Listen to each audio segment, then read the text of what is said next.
তো আমার বিধির যে শাড়িটা তোমাদেরকে দেখিয়েছিলাম, যে আমার বিয়ের পার্সেল এসেছিল ফার্স্ট, তো ওটাতে অনেকে ভালোবাসা দিয়েছো, প্রায় 70,000 ক্রস করে গেছে। তো আরেকটা জিনিস যেটা অনেকে, আমি যেহেতু এই ভিডিওতে বলেছিলাম যে আমার বিয়ের টোপরটাও চলে এসেছে, 31 এসেছিল ডিসেম্বরে। তো টোপরটা আজকে আমি দেখাচ্ছি। অনেকে বলেছিল যে কমেন্ট করেছিল যে টোপরটা দেখাও। তো একটা জিনিস বলছি, টোপর এখন অনেক 500, 1000 এরকম করে আসে। তো আমার যেহেতু বাজেটটা অনেকটা কম ছিল, তো সেই কারণে আমি একদিনের জন্য বেশি ইনভেস্ট করবো না বলে মিশো থেকে আমি পার্সেলটা নিই। বাট আমার মনে হয় যে এটা ওয়ার্থ ইট। এবার তোমরা দেখে বলো জিনিসটা ওয়ার্থ ইট কিনা। আমার এটা পড়েছিল 411 টাকার। লিঙ্ক আমি কমেন্ট করো, যাদের লাগবে আমি অবশ্যই দিয়ে দেবো। এটা হচ্ছে আমার টোপর, এটা হচ্ছে আমার টোপর। এখানে প্যাকেজিংটা ভালো হয়েছে, যাতে সোলার জিনিসটা যাতে নষ্ট না হয়। এইভাবে এসছে জিনিসটা, দেখাচ্ছি।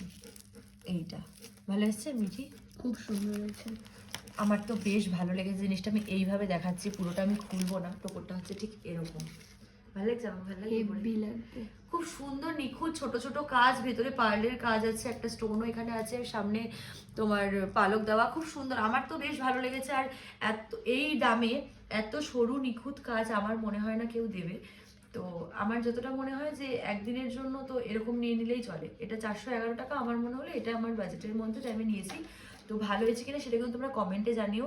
আরও প্রচুর পার্সেল এসে, সেগুলো আমি পরে ভিডিওতে দেখাবো। বাই।